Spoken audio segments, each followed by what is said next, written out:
রবিবারের বিকেলবেলা এই যে 4খানা পাউরুটি টোস্ট আর এই হাসি খুশি কাপটাতে 1 কাপ দুধ চা।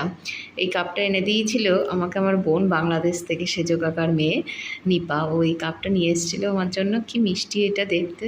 আর অরিত্র বাড়িতে নেই, আমি এখন এটা নিয়ে বসেছি পেট পুজো করতে। পুরো দুপুরবেলায় ফোন দেখতে দেখতে মানে ফোনের প্রথমে একটা বিরক্ত এসে গেছে। তারপরে বিহানকে নিয়ে গেলাম একটু হাঁটতে, হাওয়া খেতে। বিহানের একটা রিকোয়েস্ট ছিল 3 দিন ধরে ওয়াটারমেলন খাবো মা। এই যে এই ওয়ার্ডগুলোর সঙ্গে সঙ্গে নতুন পরিচিত হচ্ছে তো, তো এই গেলাম। এই তরমুজটা কেনা হলো তরমুজের দোকানে। যেদিনই যাই এই ফলের দোকানে কাকু একটা করে কিছু গিফট করে ওকে। আজকে এই শশাটা দিয়েছে, কলা থাকলে কলা, কুল থাকলে কুল, আর এই লেবু কিনে নিয়ে এলাম বিহানের খাওয়ার। এখন এইটা সদ্গতি এক্ষুনি হবে। চলো, কেমন খেতে বিহান? ভালো। এই যে বসে গেছেন ওয়াটারমেলন খেতে আমার হনুমানটা। খাও।